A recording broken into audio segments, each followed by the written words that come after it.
Internacional permaneceu na Série A do Campeonato Brasileiro, Santos permaneceu na Série A do Campeonato Brasileiro, Vitória permaneceu na Série A do Campeonato Brasileiro e a gente tem também definições na parte de cima da tabela. Já tínhamos o Flamengo garantido como campeão, Palmeiras como vice-campeão e o Cruzeiro como terceiro colocados, mas agora temos também, aliás, tínhamos também garantido já o Mirassol, né, na Libertadores, agora temos garantido também o Fluminense na fase de grupos da Liberta, com o Botafogo e Bahia pegando aquela pré-Libertadores. Ainda depende o que vai acontecer com o 8º lugar, que a gente ainda tem as semifinais e a decisão da Copa Betano do Brasil nesses próximos dias. O Wallace e o Mauro Beto já estão junto comigo aqui. A gente está mostrando a festa lá no Beira-Rio, porque realmente muito choro, né? Abel Braga abraçou um problema enorme.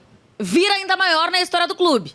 Vira ainda maior e ainda mais colorado, e certamente o torcedor tem cada vez mais carinho pelo Abel, apesar das falas equivocadas nesses últimos dias, mas dentro do campo o Abel parece que tem ainda mais o carimbo de idolatria. O Wallace Borges, boa tarde. Boa tarde, ou já boa noite, a partir das 6 da... Pode então, boa tarde, né? O professor Pasquale explica. Se você olhar para fora e tiver claro, é boa tarde. Se olhar e tiver escuro, é boa noite.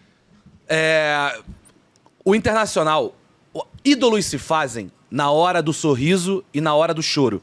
Ídolos se fazem na hora que você vai ganhar um título e para te livrar do rebaixamento. O Abel, que já ganhou de tudo no Internacional, colocou o dele na reta. Se colocou no problema para um dia muito complicado. Para 2 rodadas que ele poderia fazer parte de um Titanic afundando. O Internacional fez tudo errado. O Internacional fez tudo para cair. Mas na reta final apostou no imponderável, apostou no místico, orou aos céus e veio dos céus a resposta para não ser rebaixado. O Inter se salva, acredite se quiser, de um jeito que só o sobrenatural explica. E o sobrenatural tem nome de Abel Braga. E em algum momento o Inter estava se salvando no confronto direto, porque tinha o mesmo número de pontos do Fortaleza, o mesmo número de vitórias do Fortaleza, o mesmo saldo de gols do Fortaleza, os mesmos números de gols marcados na competição. E aí depois o Inter acaba fazendo o segundo, o terceiro, o Red Bull Bragantino faz um dos gols, e aí a gente ainda teve o Fortaleza tomando mais gols lá do Botafogo. Pra onde a gente pode ir, ô minha produça? Com a Bianca Molina, que está lá no Beira-Rio e acompanhou tudo, e a Bianca ia trazendo pra gente na comunicação interna, né? Festa por aqui, o Inter tá se salvando, agora não tá mais, agora volta a se salvar, agora não tá mais. Que loucura, Bianca Molina, boa tarde por aí. Oi, Thay, tudo bem? Boa tarde. Antes, só aquele cheque, tá me ouvindo bem?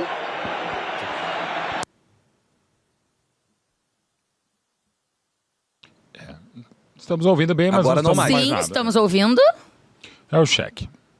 Então, estamos acompanhando agora o momento que o técnico Abel Braga, juntamente com o D'Alessandro, se aproxima da torcida, da principal torcida organizada do Internacional, né, a Popular, é o que me parece. Ele vai dar uma rodeada no estádio com alguns jogadores. Ele foi ovacionado em boa parte da partida. Vocês estavam falando sobre o imenso significado que tem esse retorno do Abel Braga, né? Ele é o maior técnico da história do Inter, o mais vitorioso, o mais longevo, o que mais vezes esteve à frente do comando técnico do clube. É a 8ª passagem dele e uma 8ª toda especial, né? Porque realmente eram só 2 jogos e 2 decisivos jogos para um treinador que saiu da sua, vamos botar assim, aposentadoria. Afinal de contas, não treinava nenhuma equipe há 4 anos, disposto a tentar ajudar o Internacional a se reconectar com o torcedor, a fazer esse torcedor acreditar que era possível o clube, mesmo numa situação extremamente complicada, permanecer na elite do futebol nacional. Olha,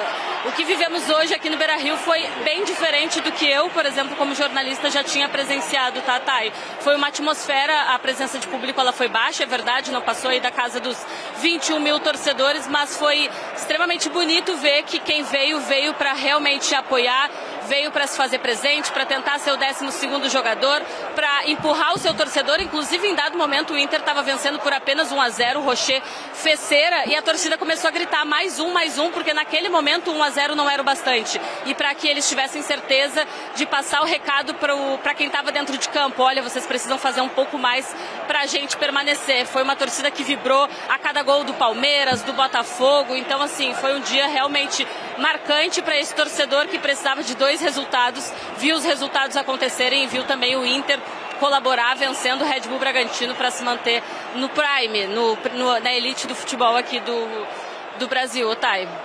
Muito bom, Bianca, o que você traz, justamente de quem consegue estar aí, né? Porque quando você falou ali, foi um pouquinho mais de 20 mil torcedores, né? Não passou aí de 25 mil torcedores no Beira-Rio. Chama atenção de alguma forma, mas quando você reforça, mas quem esteve aqui tava pra estar junto, né? Não fica aquele burburinho em nenhum momento. Tava o torcedor que queria apoiar o tempo inteiro, porque às vezes realmente, nesse momento aí, você ficar de burburinho, você ter um que não adianta muito. Tem que estar lá para apoiar em todos os momentos que fosse possível. O Abel Braga tá ali, ó, conversando com o torcedor.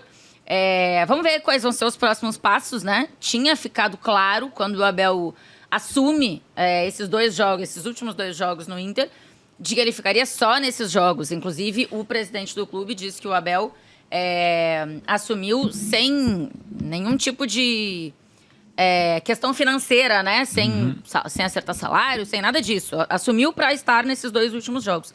E o próprio Abel, me parece que já tinha claro que não voltaria a ser treinador. Não sei se você tem aí, Bianca, alguma notícia em relação a isso, até porque pelo carinho da torcida vai que muda de ideia, né, Bibi? E ele continua. Eu não tenho nenhuma informação de fato. Eu acho que essa é uma definição que vai passar agora a partir desse alívio, né, da permanência do Inter.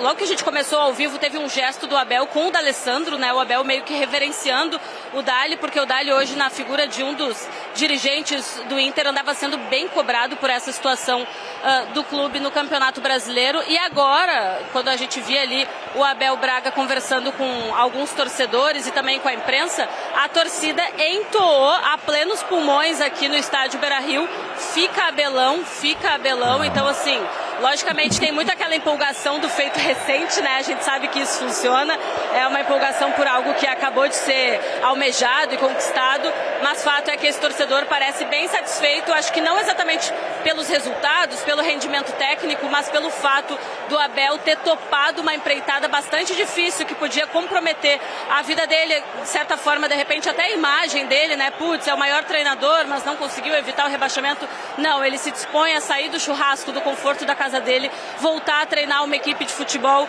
e de reconectar a torcida com o clube. E agora ele reverencia esse torcedor que esteve presente aqui no estádio do Beira-Rio. E eu peço até desculpas porque eu estou fazendo a função aqui de captação da imagem também. Não estou extremamente habituada no momento em que o Abel deixa aqui o gramado. Tem muitos jogadores por aqui e staff. De fato, hoje tá um dia bem quente aqui, tá? Tá na casa dos 37 graus em Porto Alegre. E quem tiver saúde vai sair, vai beber, vai comemorar, porque de fato imagino que seja um peso tirado das costas de todo esse staff, comissão técnica, grupo de jogadores, dirigentes e, claro, dos torcedores que sofrem mais do que ninguém, tá? Posso dizer, inclusive, eu tenho um colorado na família que disse: manda todo mundo embora, deixa só o Abelão. Então, o sentimento do torcedor nesse momento é esse. E, inclusive, não sei se a Bianca ouviu, porque não sei se ele próximo ao Beira-Rio, mas imagino que possa ter acontecido também, regiões do Rio Grande do Sul com foguete sendo, né?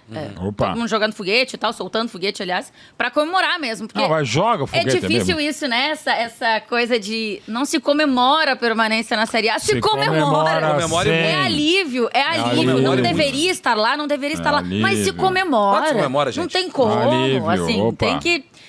Não tem o que fazer, o torcedor do Inter vai comemorar. Título da Série B também. E não vai embora, inclusive, né? Do Beira-Rio. Aliás, tá lá fazendo. O Vitão vai ser o último, que ele tá atravessando o gramado de joelhos. Ajoelhado, pagando, evidentemente, uma promessa. O zagueiro Vitão. Ô, Marcelo Beckler, você que estava na transmissão agora há pouco com o Vitor Lopes. Hoje, o Inter jogou para permanecer na Série A do Brasileirão. Boa noite. Tudo bem, meu povo? Boa noite. Hoje sim. Se tivesse jogado assim mais vezes, teria se salvado muito antes, né? Assim, até acho que o segundo tempo mais do que o primeiro. O primeiro tempo foi bem igualado. Depois dos 30, o Internacional teve um pouquinho mais também, bastante ruim, igualado e ruim. Emoção. Depois dos 30, acho que o Inter teve um pouco mais de volume, ganhou um pouco mais de rebote, conseguiu pressionar um pouco mais. Teve uma bola na trave que é de um rebote de escanteio, não é nem algo construído. Mas o segundo tempo, a partir do momento que os gols vão saindo, O Internacional acho que vai crescendo, não deixa o Red Bull Bragantino criar muita coisa também. E o pênalti do Alan Patrick era tenso demais, assim. Que se cobre um pênalti desse. Porque o Inter não estava gerando muito também. Dava a sensação que não ia ter muitas mais depois daquela. E é um passe pra rede, né? Não é nenhuma finalização. O normal é fecha o olho, meio do gol, e que o goleiro caia pra algum lado. E que ele consiga ter aquela tranquilidade na hora de fazer. Por hoje, o Internacional não caiu. Mas assim... O normal, e hoje nem é dia pra autocrítica, tá? A autocrítica pro torcedor do Inter a partir de amanhã. Hoje é só festa, e a partir de amanhã, caramba, foi quase, hein? E a partir daqui começa a fazer as coisas melhor. Mas por hoje não, mas a sensação que dá é que não deu tempo de cair pro Internacional. Então, hoje que comemore, que faça as festas, que os convidados do churrasco do Abel Braga fiquem tranquilos que ele tá voltando ainda em tempo, vai levar uma carninha ainda pro pessoal que tá uma semana na casa do Abel esperando para continuar o churrasco, ele já tá voltando, ele já conseguiu a missão dele. E a partir de amanhã, autocrítica. Mas hoje não. Acho que comentei com o Wallace aqui, um pouquinho depois, né?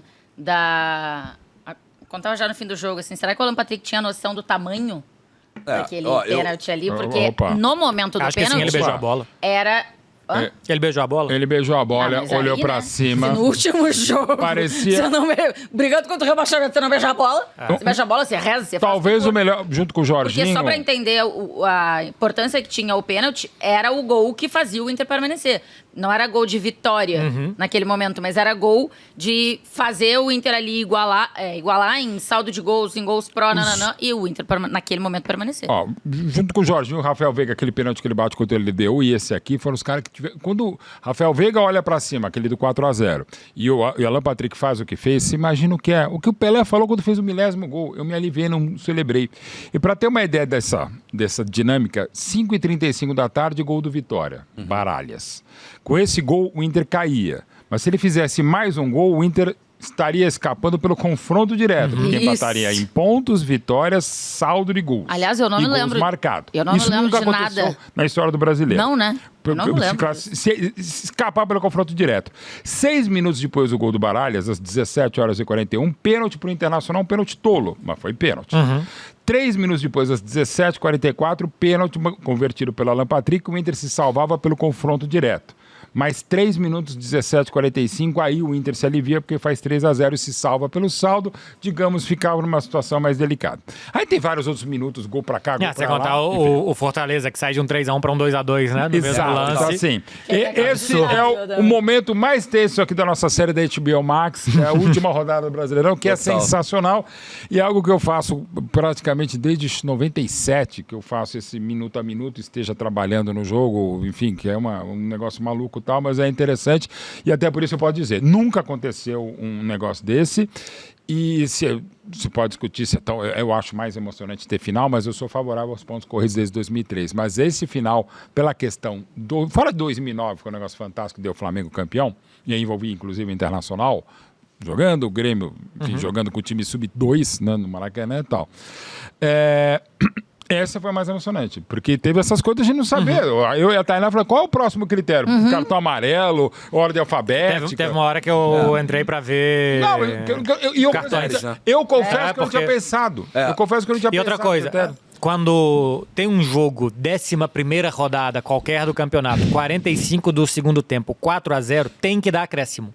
Porque um gol pra cá, um gol pra lá, a gente não sabe o que vai valer. Isso é um negócio bizarro que praticamente só tem no Brasil. Não, o jogo cada jogo vai por si só, fogo, né? Não, cara. Cada jogo tem que ser encarado como uma final própria, né? Sim. Quase por si só. Conta. Mas, acho que sim, mas também, assim, várias vezes o jogo, você olha o jogo, você sabe que não vai acontecer nada, né? Eu entendo que eu acho que é isso, porque a regra... O árbitro tem que dar. Claro. Mas os times em campo, eu acho que não pensam isso. Claro, não, mas é a regra. 38 rodadas, você vai decidir num gol. Gol. É isso. E o confronto direto, ser o primeiro critério, o segundo pós-número de vitórias, legais, que eu faz até mais sentido, né? Daí você imagina imagina, quem sabe. E você nunca vai saber contra quem o teu confronto direto vai ser importante, né? Vai esperar a última rodada. Mas eu acho assim, justo, você tava falando do pênalti do Alan Patrick, acho que o Mauro pode até ajudar, mas eu acho que hoje vimos o pênalti mais importante da história do Internacional. Sim. Não é o jogo, não é o gol, não é isso. O pênalti mais importante da história do Internacional. Porque campeão do mundo, o Inter foi no tempo normal, não bateu penalidade. As duas Libertadores não foi pênalti. Também não. Os pênaltis não foram relevantes na final, né, da competição. E Nos outros brasileiros nos também. outros brasileiros que foi campeão, não me lembro de ter tido um pênalti Não. específico que salve. Não. Hoje o Inter poderia ter caído se o Alan Figueiredo, Patrick Dario, não tivesse Valdomiro feito e esse Jair, pênalti. os gols do título do Internacional 7-5, 7-6, 7-9. E aí, desculpa o tiozão aqui, mas assim, o Inter ganhou em dezembro de 75, dezembro de 76, dezembro de 79 o tricampeonato brasileiro. E era exatamente isso aqui. Esse tipo de sol, inclinação, tem o gol do plano ensolarado, o gol de 70, exatamente há 50 anos, o gol do Figueiredo de cabeça contra o Raul Plasma. Mas, e era um negócio impressionante, aquele calor de Porto Alegre, como destacou a Bibi, 37 graus, para quem não Calor conhece. em Porto Alegre é muito calor. Dezembro e janeiro é um negócio insuportável. Nojento. Assim, um negócio parece Copa do Mundo, como a gente vai ver 26. Mas, enfim, e assim, o sol lembrava muito aquilo, mas eu falava, cara... E é o maior time dos anos 70, o Internacional, né?